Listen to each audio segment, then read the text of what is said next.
아마도 얘네들은 요단강을 건너지 못할 거야.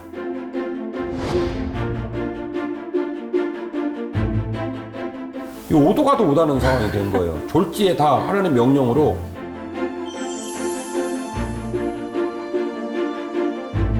너네가 이해할 수 없을지라도 일단 순종해봐.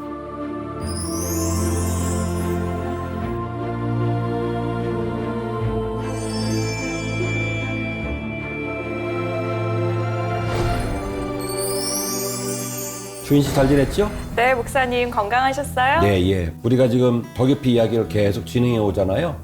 지난번에는 아둘람굴 그리고 히스기야 터널 함께 이야기 나눴잖아요. 주인 씨가 방송에는 안 나갔겠습니다만은 그때 제가 인내의 골짜기 얘기를 목사님 인내의 골짜기가 시간이 얼마나 됐어요? 제가 가서 한번 점검해 보니까 10년 정도 되겠더라고요.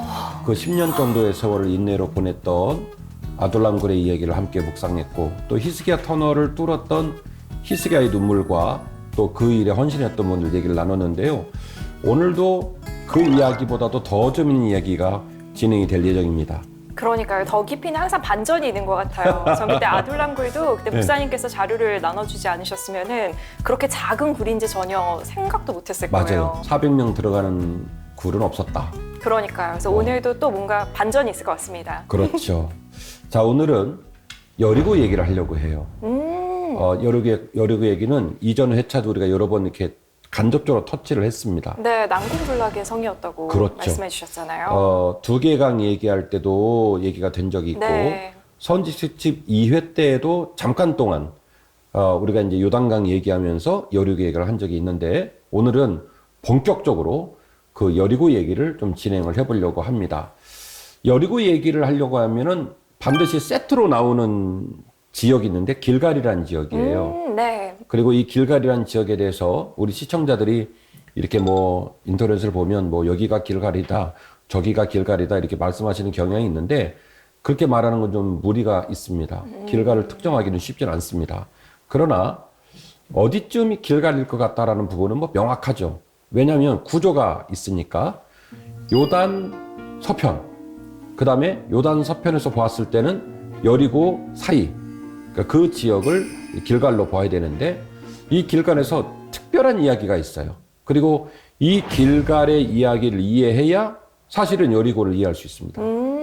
그러니까 길갈 얘기를 하지 않고 여리고 얘기를 하면 어떻게 보면 여리고 이야기를 반쪽짜리로 이해한다고 볼 수 있고 여리고 이야기를 제대로 이해하려면 어디와 연결시켜야 되냐면 길갈과 연결을 시킬 필요가 있겠다 이런 얘기입니다.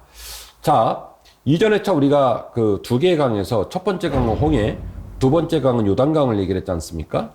홍해는 하나님이 갈라놓고 건너라고 하셨고 네. 요단강은 가르지 않고 막 범람을 하고 있는 중인데 벗개를 메고 발을 들어가라. 디뎌야 됐죠. 네. 오케이, 그렇게 명령을 해서 하나님을 신뢰하라, 헌신해라, 결단하라 네. 이런 의미가 있다고 말씀을 드렸잖아요. 그렇게 해서 요단강을 딱 건너고 난 직후 이스라엘 백성이 그곳에서 하는 일들이 있거든요.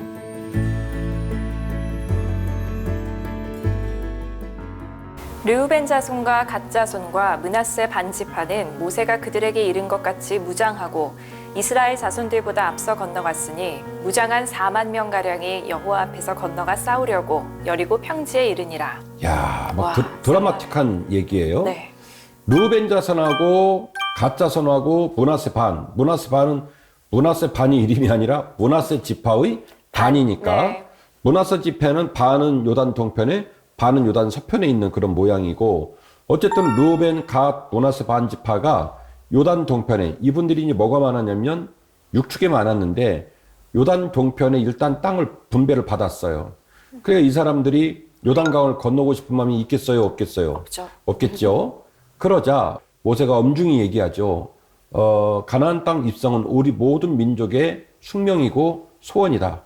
너희들이 선봉에 서라.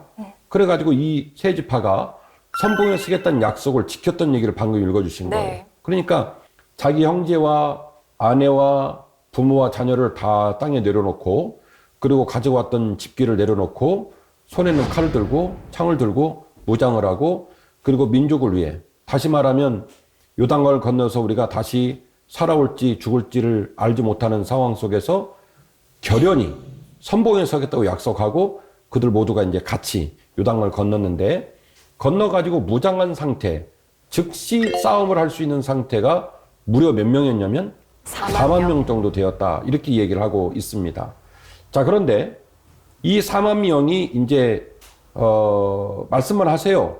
바로 전쟁에 나가겠습니다. 말씀을 하시면 우리가 전쟁을 치르겠습니다. 라고 말하고 있는 이 와중에 하나님께서 이렇게 스탠바이 상태에 놓여져 있는 백성에게 아주 뜻밖의 명령을 내립니다. 저희 해석으로는 네. 하나님과의 관계를 점검하라.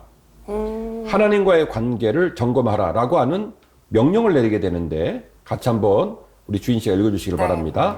첫째 달 10일에 백성이 요단에서 올라와 여리고 동쪽 경계 길갈에 진침해 여호수아가 요단에서 가져온 그 12돌을 길갈에 세우고 이스라엘 자손들에게 말하여 이르되 후일에 너희의 자손들이 그들의 아버지에게 묻기를 이 돌들은 무슨 뜻이니이까 하거든 너희는 너희의 자손들에게 알게 하여 이르기를 이스라엘이 마른 땅을 밟고 이 요단을 건넜음이라 너희의 하나님 여호와께서 요단물을 너희 앞에서 마르게 하사 너희를 건너게 하신 것이 너희의 하나님 여호와께서 우리 앞에 홍해를 말리시고 우리를 건너게 하심과 같았나니 이는 땅의 모든 백성에게 여호와의 손이 강하신 것을 알게 하며 너희가 너희의 하나님 여호와를 항상 경외하게 하려 하심이라 하라. 아멘. 아멘. 자, 뭘 명령하냐면 하나님을 경외하라는 거예요. 아멘. 왜냐하면 요단강을 건넌 것 자체가 너희들의 힘과 능으로 걷는 것이 아니기 때문에 이후에 주인 씨가 읽어주시겠지만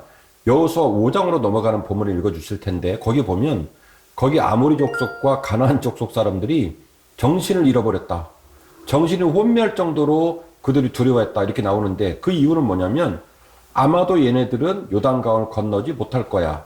자연스럽게 요단강이 일종의 디펜스 월이 되어서 네. 우리들이 특별하게 군사를 보내지 않아도 얘네들은 요 범람 상황이 해결되기 전까지는 절대 못 넘어와 해서 안심을 하고 있는 상황인데 그 범람하는 물이 딱 갈라진 상태로 넘어와 버린 상황이 벌어진 거란 말이에요. 그래서 이들은 이들대로 이제 정신이 혼미한 상황인데 그렇겠네요.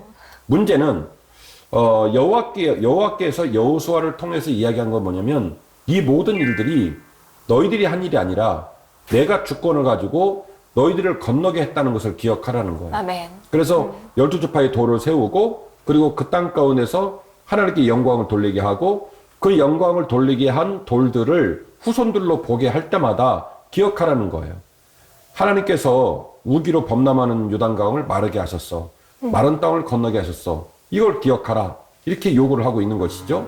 요단 서쪽의 아모리 사람의 모든 왕들과 해변의 가나안 사람의 모든 왕들이 여호와께서 요단물을 이스라엘 자손들 앞에서 말리시고 우리를 건너게 하셨음을 듣고 마음이 녹았고 이스라엘 자손들 때문에 정신을 잃었더라. 마음이 녹았고 네, 정신을 잃었더라. 예. 그렇네요.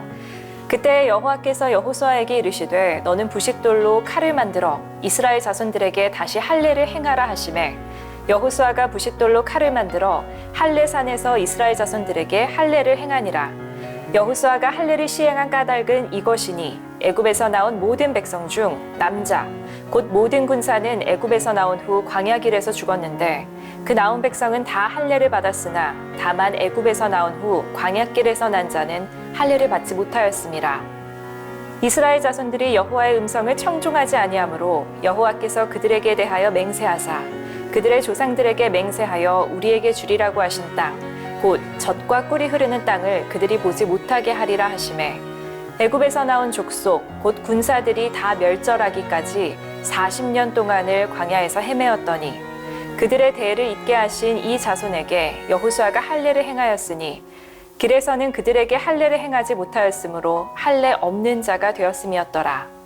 또 그 모든 백성에게 할례 행하기를 마침에 백성이 진중 각 처소에 머물며 낫기를 기다릴 때에 여호와께서 여호수아에게 이르시되 내가 오늘 애굽의 수치를 너희에게서 떠나가게 하였다 하셨으므로 그곳 이름을 오늘까지 길갈이라 하느니라. 아멘. 자, 길갈이라는 이름이 특정되고 있는 중인데 앞서 말씀드린 대로 거의 지금 이 시점으로 따지면 우리가 AD 2000년 그리고 BC 1400년 여호수아가 활동하는 시대로 내려간다 치면 BC 1400년 정도까지는 내려가 줘야 돼요. 그런 상황에 길갈이 어디냐를 특정하는 건 위험합니다. 그렇기 때문에 네. 뭐 우리 시청자들께서 인터넷을 보실 때 여기가 길갈이다 저기가 길갈이다 많은데요. 그런 얘기 현혹되지 마시고 길갈의 의미를 묵상하는 게 중요할 것 같아요. 네. 그리고 대충 어떤 지역일 거라는 것은 특정이 가능합니다. 요단강을 건넜으니까 요단강 서편이어야 하고 그 다음에 여리고성 앞이니까 요단강 서편과 여리고성 중간 어디쯤 된다고 보면 되는데 굉장히 황망해요. 주인 씨는 이제 군대를 잘 모르잖아요. 근데 네. 이제 우리가 군대를 갈 때는 은폐, 엄폐 이런 말들을 써요. 예를 들어서 우리가 중무장 상태여가지고 우리의 화력으로 적군을 얼마든지 제압할 수 있다 싶을 때는 은폐 및 엄폐를 할 필요가 없고요. 네. 근데 우리가 우리의 중무장 상태라든지 아니면 무장이 해제된 상태가 되면 반드시 우리는 무장을 해제할 때 어디서 하게 되냐면 은폐 및 엄폐를 할 수 있는 곳에서 무장을 해제하지 은폐 및 엄폐물이 없는 곳에서 무장을 해제하는 군인은 없다. 네. 자, 그런데 여호수아 5장은 뜻밖의 얘기를 합니다. 이들이 요단강을 건너버렸어요. 그래서 아무리 사람들하고 모든 가나안 사람의 왕들이 벌벌벌벌 떨고 있는 거예요. 정신이 혼미하고 그들이 막 지금 긴장하고 있는 거예요. 야, 이제는 이건 싸움을 피할 길이 없겠구나. 그래서 5분 대기조를 이제 불러들이고 무기를 마련하고 이제 일촉즉발 상황이 벌어진 거죠. 그러면 사실은 가나안 백성 입장에서도 사실은 지금 무장 상태를 더 공고히 해야 되지 무장 상태를 해제할 상황이 아니란 말이에요. 그렇죠. 근데 할례를 하라고. 네, 할례를 행을 한 겁니다. 우리 주인 씨는 이쁜 따님을 이제 기르기 때문에 할례 상황을 직접 이렇게 몸으로 체험은 못했겠지만 보통 우리 이제 나이 좀 있는 분들은 다 할례를 행해본 사람들이니까 우리가 보통 지금처럼 의학이 좋아도 지금처럼 진통제라든 약품이 좋아도 어쨌든 우리가 이렇게 수술을 마치고 나면 제 기억으로도 2, 3주는 뭐 옴짝달싹을 못 합니다. 근데 과거에는 고대 사회는 지금하고 많이 달랐단 말이에요. 그렇죠. 그런 상황에 무장한 사람만 4만 명인데 그 모든 인원을 벌판에서 그냥 집단 할례를 행한 거죠. 그래서 방금 주인 씨가 읽어주셨지만 온 백성이 할례를 마치고 각 진중, 각 처소에 머물면서 낫기를 기다렸다. 와. 이 오도 가도 못하는 상황이 된 거예요. 졸지에 다 하나님의 명령으로 지금의 군사학적 표현으로 말하면 무장해제를 당한 거예요. 사실은 그 상태에 있는 사람들은요, 죽이기 딱 좋아요. 그쵸. 무찌르기 딱 네. 좋고, 잡아가기 딱 좋고, 그런 상황이 벌어진 거예요. 자, 주인 씨가 만약에 여호수아라고 한다면 그 명령을 준행할 수 있을까? 어렵죠? 어려울 것 같아요. 네, 네. 지금 이제 넘어왔기 때문에 뺏기야는 없습니다. 전진밖에 없는 거예요. 뒤에 놓고 가야 돼요. 코앞에 지금 여리고성이 있는 상황이에요. 아모리 주속 난리 났습니다. 가나안 백성 난리 났습니다. 그 상황에 하나님이 명령하기를 너희들이 광야를 여행하면서 내 백성의 약속한 징표인 할례를 행하지 못했으니 할례를 행하지 못한 모든 이에게 할례를 행하라. 아니 그럼 강 건너기 전에 말씀하시지. 그러니까 사실은 순서가 안 맞은 거예요. 주인 씨가 정확히 얘기한 거예요.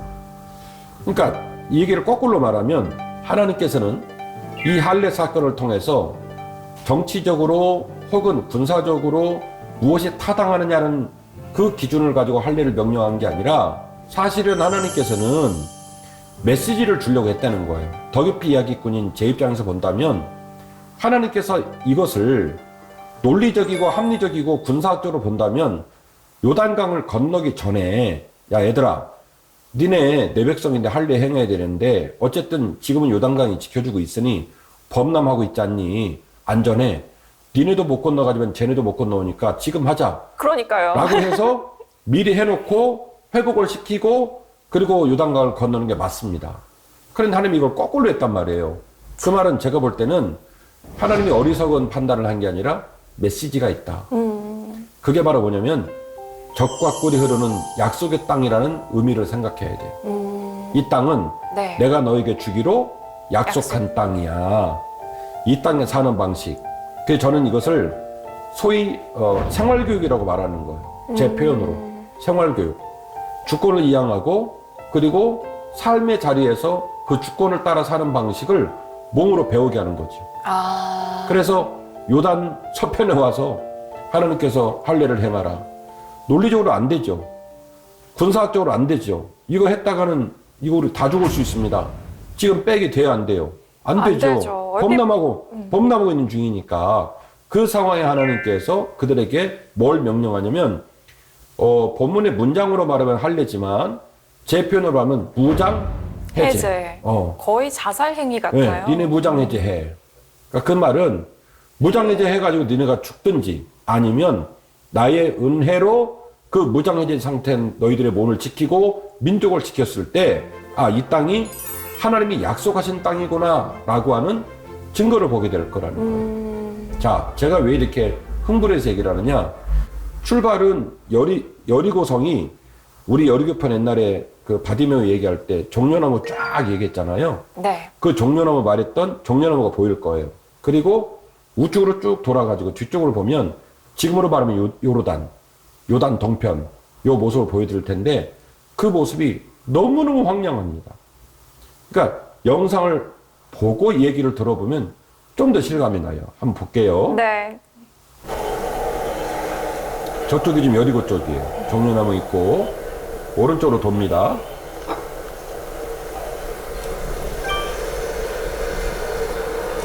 어떤 은폐물 무엇도 없어요. 아무것도 없어요. 이제 뒤쪽으로 돌면 저쪽이 요르단 쪽, 요단 동편이 되겠습니다. 저 길 보이죠? 네. 이게 정동쪽이에요. 자, 지금 보셨던 것처럼 결국에는 지금 저 지역도 저 지역이 길갈입니까? 라고 특정하기는 쉽진 않습니다. 그러나 얼마든지 길갈일 수 있는 개연성을 가지고 제가 촬영을 해온 건데 최초에 출발했던 지역이 정서방향입니다. 그쪽에 이제 여리고가 있고 지금도 종려나무 농원들이 많이 있고 우측으로 쭉 돌면서 180도 뒤에 있는 요르단 쪽 정동쪽으로 되어 있는 도로까지 보셨는데 왼쪽에도 오른쪽도 어디에도 은폐물과 엄폐물이 없어요. 산도 없고 계곡도 없고 큰 나무도 없고 바위도 그러니까요. 없고 그냥 나대지. 4만 명이나 있었으면은 네. 뭐 부녀자가 있었으면 더 많았을 거 아니에요. 그러니까 이제 4만 명이 모이기는 딱 좋아. 너무 넓어가지고. 강 건너편에서도 다 보였을 것 같아요. 오케이, 맞습니다. 그래서 실은 그 강 건너편에서 있는 민족들을 보면 야, 쟤네 대책 없는 애들이구나 이랬을 거예요. 왜냐면 시각으로 보이니까. 그러니까요. 근데 거기를 건너가지고 아니 저기 건너갖고 저 난리를 칠 거면 건너기 전에 하지 쟤네 왜 저랬대? 라고 말을 할 정도로 아주 황당하고 황망한 그 땅에서 뭐를 행하냐면 할례를 행했대. 자, 저는 더 깊이 이야기꾼으로 이 하나님의 메시지를 두 가지로 얘기합니다. 하나는 주권 이양. 이 땅, 젖과 꿀이 흐르는 이 땅은 내가 너에게 약속한 땅이야. 너희들의 무력과 너희들의 힘과 너희들의 지혜로 차지하는 땅이 아니라 내가 너희에게 선물로 주는 땅이고 내가 너희를 이끌어가는 땅이야 라고 하는 메시지 하나가 있고요. 또 하나는 생활교육. 이게 머리로는 배웠는데 머리로는 깨달았는데 우리가 그걸 신앙에 실천하는 건 쉽지 않죠. 그걸 몸소 실천하게 한 거예요. 제가 교회에서 설교할 때 믿음은 첫 번째는 머리로 배우고 두 번째는 몸으로 배운다는 표현을 씁니다. 실제로 성경의 표현도 흔들리는 무릎, 피곤한 손이라는 표현이 나오거든요. 맞아요. 신앙생활 하다 보면 무릎이 흔들흔들거리죠. 손이 피곤하죠. 그런데 그 흔들리는 무릎을 잡아주시고 피곤한 손을 잡아주시는 주님의 은혜를 따라 신앙을 뭘로 배우냐? 몸으로 배워요. 그래서 제가 제 표현으로 생활교육. 즉, 이 4만 명은요, 이제 할례를 마치고 회복이 된다면은 이제 간이 배 밖으로 나오는 거예요. 눈으로 봤거든요. 야, 여기서 할례를 하라고? 내가 오늘 밤 죽는 거 아니야? 야, 이거 최소 몇 주는 갈 텐데 어떡하니? 라고 했던 그 극심한 심리적 내홍과 싸우면서 할례를 치르고 그 할례를 치르고도 멀쩡하게 그들이 이제 진군할 수 있는 준비를 갖추게 됐을 때 그들은 비로소 하나님의 주권을 뭘로 배웠냐면 몸으로 배우고 생활로 배웠다. 자, 이렇게 그들이 예비 동작을 하고 나서 이제 드디어 어디로 가냐면 드디어 여리고성으로 가게 되는 겁니다.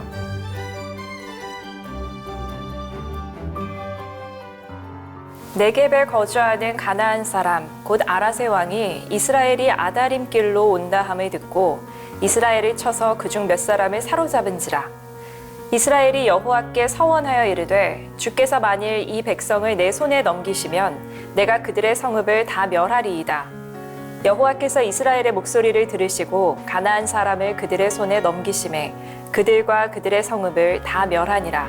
그러므로 그곳 이름을 호르마라 하였더라. 아멘. 아멘. 굉장히 재밌는 본문을 읽어주셨어요. 40년 전 얘기입니다. 네. 모세가 이끌어가던 얘기고 가데스 바네아로 움직였던 그때 얘기를 하고 있는 건데요. 지도를 한번 보시겠습니다. 가데스 바네아가 보이고 그 위에 신광야가 보이고 그 유명한 부엘세바, 네. 부엘세바에서 저 위에 단까지 그렇게 말씀을 드렸잖아요. 맞아요. 그 부엘세바 오른쪽에 지금 읽어주신 호르마가 있습니다. 호르마. 네. 자, 이 지역이 길게 네게부 지역인데, 자, 40년 전에 사실은 지금 보니까 사해 서남쪽 가나안을 앞두고 있는, 헤브론을 앞두고 있는 부엘세바가 코앞에 있는 호르마를 지금 이 호르마 지역에 있는 사람들이 이스라엘 사람이 온다니까 정찰병들을 잡았단 말이에요.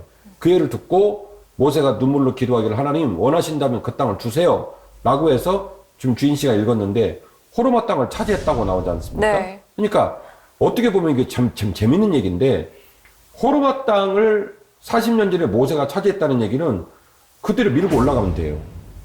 호르마를 차지했으니까 아라 차지하고 가나안 차지하고 헤브론 차지하고 그쵸. 이제 올라가면 되는 상황인 거죠. 그 가나안 땅으로. 그런데 어쨌든 호르마까지 차지한 상황에 다시 빽 해서 뒤로 빠져가지고 이제 요단 동편으로 우회를 해서 요단을 건너게 했단 말이죠. 그런데 왜 그랬을까요? 그렇죠. 엄청... 그러니까 여리고로의 접근은 우리가 지리학적으로 봐도 납득이 안 된다. 네. 그리고 논리적으로도 이해가 안 된다. 이 상황을 염두에 두고 여리고의 접근을 생각해 볼 필요가 있습니다. 다시 말씀드리지만 이런 맥락에서 본다면 결국에는 길갈에서의 사건과 여리고에서의 사건 두 가지 다 더 깊이 이야기꾼의 논리로 말하면 명백한 메시지가 숨겨져 있어요. 명백한 메시지가 담겨져 있습니다. 하나는 주권을 이양하는 것, 또 하나는 그 주권 이양을 그들의 삶의 교육으로, 생활교육으로 받아들이는 것. 그래서 그들의 믿음이 머릿속에 있다가 마음속에 있다가 일종의 관념으로 있다가 이제 어디로 내려오냐면 몸으로 내려와서 네. 힘줄이 들어가고 근육이 움직이고 손과 발이 움직이는 그런 형태의 믿음으로 구현되는 모습을 길갈과 여리고가 이야기하고 있다는 겁니다. 이스라엘 자손들로 말미암아 여리고는 굳게 닫혔고 출입하는 자가 없더라. 여호와께서 여호수아에게 이르시되 보라 내가 여리고와 그 왕과 용사들을 네 손에 넘겨주었으니 너희 모든 군사는 그 성을 둘러 성 주위를 매일 한 번씩 돌되 엿새 동안을 그리하라. 제사장 7은 7 양각 나팔을 잡고 언약궤 앞에서 나아갈 것이요 7째 날에는 그 성을 7번 돌며 그 제사장들은 나팔을 불 것이며 제사장들이 양각 나팔을 길게 불어 그 나팔 소리가 너희에게 들릴 때에는 백성은 다 큰 소리로 외쳐 부를 것이라. 그리하면 그 성벽이 무너져 내리리니 백성은 각기 앞으로 올라갈지니라 하시매 눈의 아들 여호수아가 제사장들을 불러 그들에게 이르되 너희는 언약궤를 메고 제사장 7은 양각 나팔 7을 잡고 여호와의 궤 앞에서 나아가라 하고 또 백성에게 이르되 나아가서 그 성을 돌되 무장한 자들이 여호와의 궤 앞에서 나아갈지니라 하니라. 아멘. 아멘. 자, 이어지는 10절과 11절, 15절과 16절 말씀을 좀 더 읽어주실래요? 네. 여호수아가 백성에게 명령하여 이르되 너희는 외치지 말며 너희 음성을 들리게 하지 말며 너희 입에서 아무 말도 내지 말라.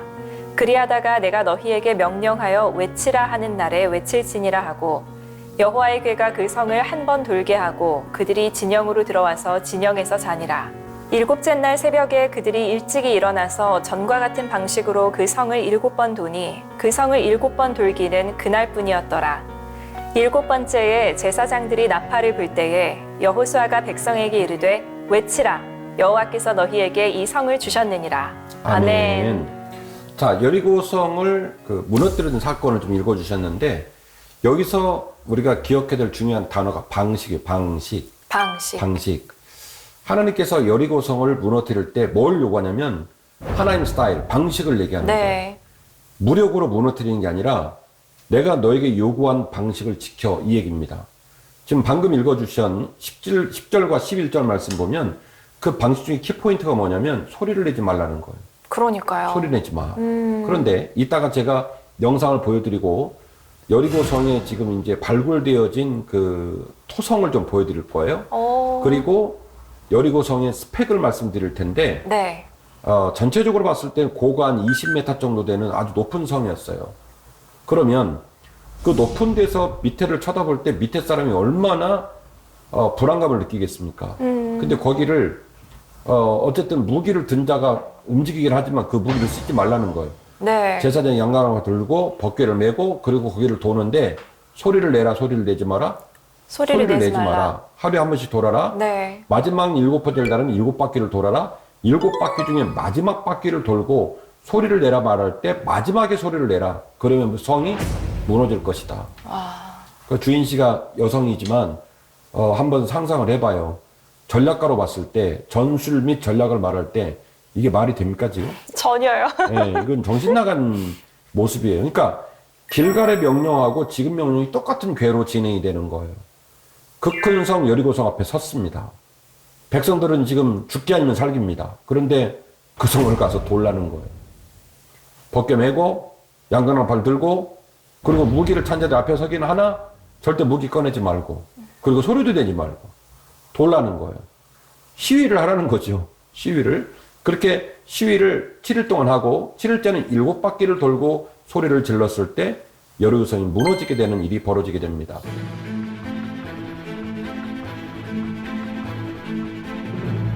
이게 너무나 유명한 내용이기 때문에 주일학교아이들은 그림 성경에 삼손 얘기, 여리고성 얘기 뭐 단골로 나오는 얘기고요. 신앙생활은 다 알죠. 근데 문제는 뭐냐면 믿지 않는 인생의 벗이나 또 기독교인들 중에도 뭔가 레퍼런스, 참고 자료라든지 프라이머리 소스로서 중요한 자료로서 여리고성이 된 자료가 있을까라는 궁금증을 갖는 분이 많이 계세요. 그래서 제가 이스라엘 간 거예요.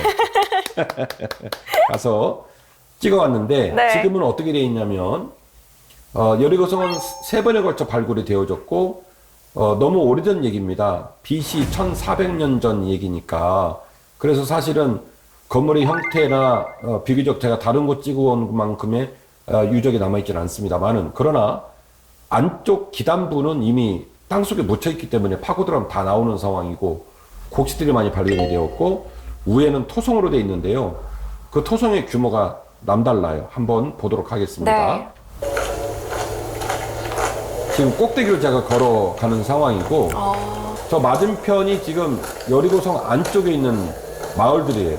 엄청 큽니다. 그리고 입구에 있는 지금 여리고성을 제가 올라가서 걸어가면 보여드리는 거고 지금 보여드릴 곳은 서편 계곡을 보여드릴 텐데 상당히 높아요. 그러니까요. 제가 생각했던 것보다 훨씬 높아요. 예.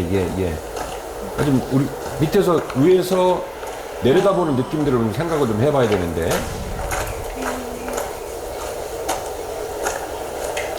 굉장히 높죠. 네. 지금 보면 보여드리는 모습은 이제 토성인 모습인데 입구 쪽에는 토성의 기단부가 지금도 남아 있습니다. 그래서 제가 밑에서 쭉 올라가서 맞은편 서편까지를 이동하게 되었고 동쪽에서는 더 가파르고 서쪽에서는 아까 페인 쪽이 좀 굉장히 깊습니다. 그런 상황인데 여리고성 발굴 얘기를 좀 해드릴게요. 여리고성이 무너진 시기는 BC 1400년 정도를 추정하고 있습니다. BC 1400년. 1400. 지금이 2000년이니까 3400년 네. 전 얘기가 되겠어요? 1930년에서 1936년에 영국의 고고학자 존 가스팅이라는 사람이 첫 번째 발굴을 했고요. 1952년에서 1958년에 여류 고고학자 캐더린 캐년이라는 분이 또 발굴을 했고요. 1997년 이태리 버라이언트 우드라는 사람이 발굴하게 됩니다. 버라이언트 우드 같은 경우는 외벽의 기초 부분, 옹벽 부분을 발굴을 하고 항아리 속에 담겨있는 음식도 다수 발견을 했는데 이 3번의 발굴을 통해서 나타난 몇 가지 특징들을 얘기를 해볼게요. 첫 번째는 여리고성이 이중벽으로 되어 있었다는 거예요. 외벽이 있고 네. 내벽이 있고 외벽부터 말씀을 드리면 외벽 중에 밑에부터 4m 부분까지는 돌로 기초 성벽을 만들었어요. 옹벽을. 네. 지금 우리가 콘크리트 치듯이 네. 밑에 4m는 그 돌로 기초 성벽을 만들고 그 위에다가 6에서 8m로 토성을 진흙성벽을 올렸어요. 와. 그러니까 4 플러스 6이면 10m죠. 네. 약 10m 정도 외벽을 끌어올린 거예요. 가뜩이나 높은데 그럼 훨씬 더 네. 높여 보였을 것 바닥은 같아요. 돌로 만든 기초 성벽이고 그 위에다가 6에서 8m 정도 토성을 올려 했고 그 토성 진흙성벽 안쪽에는 사람들이 그렇게 살 수 있도록 외벽과 내벽 사이에 사람이 살 수 있도록 구조를 만들어 놓은 거예요. 그렇구나. 그래서 기생나암 얘기가 거기서 네. 나오게 되는 거고요. 그 다음에 비스듬한 안쪽으로 다시 4m짜리 내벽이 설치가 된 겁니다. 비스듬하다는 얘기는 외벽의 높이와 내벽의 높이가 달랐다는 거예요. 이쪽이 더 높았다는 얘기죠. 네. 바깥에서 보면 경사론 쪽으로 이렇게 우루 보여주는 모습이죠. 외벽이 있고 내벽이 있고 요런 모양으로 돼 있고 그래서 외부에서 본다면 전체 높이가 약 한 20m 정도 보였다고 합니다. 바닥에서 본다면 외벽이 한 10m짜리가 있고 그 다음에 외벽과 내벽의 단차를 가지고 비스듬하게 또 내벽이 3m짜리가 올라가는 상황인 거니까 전체를 바라보는 바깥에서 모습은 한 20m 정도 되는 굉장히 높은 성이었다라고 얘기를 하고 있습니다. 그리고 특징이 하나 있는데요. 지금 이제 발굴하는 과정에 발견된 건데 이 벽들이 어디로 무너졌냐면 바깥쪽으로 무너진 거예요. 보통 고대 사회에 공성전을 하게 되어지면 네. 바깥에서 투석기를 보내던 장비를 가지고 허물어뜨리던 바깥에서 허물어뜨리기 때문에 어디로 무너져야 정상이냐면 성의 안쪽으로 네. 무너져야 정상인데 지금 여리고성 토성들은 다 어디로 무너졌냐면 아이러니하게도 바깥쪽으로 무너진 거예요. 이 말은 하나님께서 말씀하신 그 기적적 상황이 아니라고 한다면 네. 안에 있는 사람들이 스스로 자기들 성을 바깥으로 밀어서 무너뜨렸다고 봐야 되는 거예요.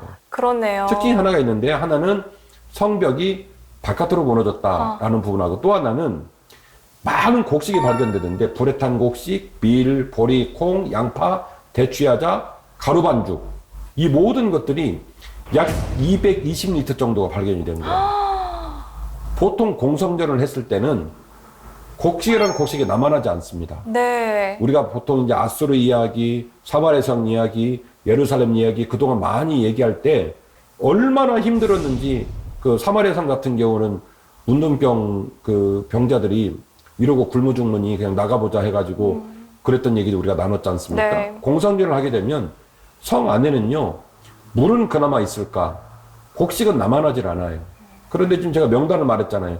발견된 유적에서 나온 것들이니까 불에 탄 곡식, 밀, 보리, 콩, 양파, 대추야자, 가루반죽 어마어마한 곡식들이 그대로 고스란히 발굴이 되게 된 거죠. 와. 그래서 이 성은 장기간 동안 대치 상황을 이어간 공성전에 의하여 무너진 성은 아니다. 아니다. 라는 그렇네요. 것이 고고학자들의 이야기가 되겠습니다.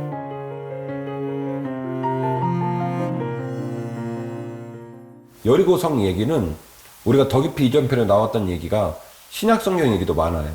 그래서 그 여리고성에서 마지막으로 제가 여리고성의 의미를 갈무리로 영상을 하나 만들었는데 어서 함께 봐요. 보도록 하겠습니다.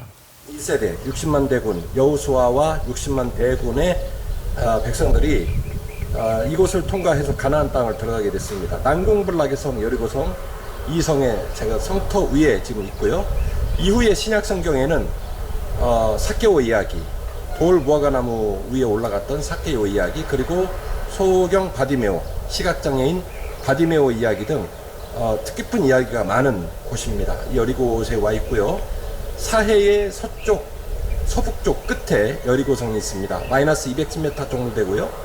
예루살렘 800m, 1000m 정도의 고도타가 있는 이 여리고 땅, 이 땅에서 사역하셨던 주님의 마음과 또한 이 땅을 처음 들어왔던 이스라엘 백성들의 결연한 마음을 묵상하는 시간이 되겠습니다. 그날 제가 이제 일정이 너무 고돼가지고 얼굴이 퉁퉁 부어 있는데 어쨌든 그래도 좀 남겨서 가지고 와야 되겠다. 그래서 영상을 좀 남겼는데요. 여리고성은요, 여리고성을 들여다보면 성경에 특별한 의미가 많아요. 요단강을 건너가지고 가나안 땅에 들어간 첫 성의 의미도 있고, 그리고 여리고성 같은 경우는 이전에도 말한 바가 있습니다만은 예루살렘 성이 플러스 해발 800m입니다. 그리고 갈릴리 바다가 마이너스 210m, 사해바다가 마이너스 420m라고 그랬잖아요. 그러니까 마이너스 200 플러스 800 하면 1000m 차이가 납니다. 그러니까 요단 동편에서 예루살렘을 간다 그러면 여리고에서 무려 1000m를 시종일관 올라가야 돼요.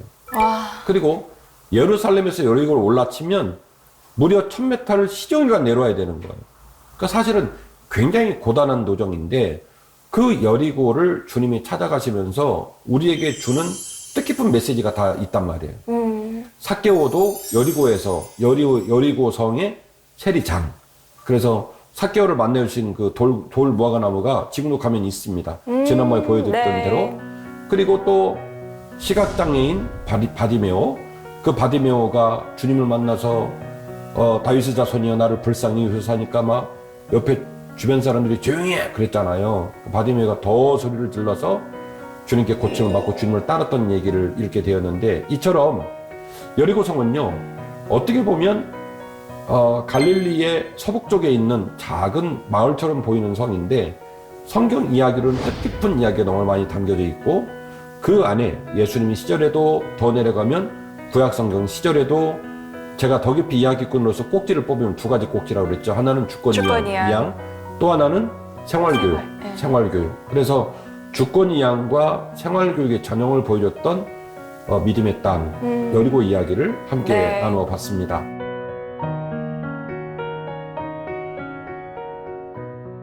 그러니까 저도 모태신앙이다 보니까 여리고성 이야기를 어릴 때부터 많이 들었어요. 그렇죠. 그런데 오늘은 특별히 목사님께서 이제 다들 걷는데 아무 말도 하지 않고 그 진영을 걸었다는 부분이 마음에 와닿았는데요. 하나님께서 저희한테 원하시는 게 그런 것 같아요. 우리가 이해할 수 없는 상황에서 하나님께 왜요? 왜요? 뭐 묻는 그런 게 아니라 너네 일단 순종하고 봐. 그래서 요단강을 건넌 다음에 굳이 할례를 받았던 것도 너네가 이해할 수 없을지라도 일단 순종해봐. 그러니까 하나님께서는 항상 우리 자녀들이 얘 이제 고집 좀 버리고 순종하나? 이젠 훈련됐니? 순종 한 번 더 해봐. 계속 이렇게 찌르시는 것 같아요. 그래서 저도 지금 제 삶에서 순종하기 힘든 부분이 있어요. 그래서 그런 부분을 다시 한번 돌아보고 하나님께서 원하시는 것을 해야겠다라는 생각이 드는 시간이었습니다.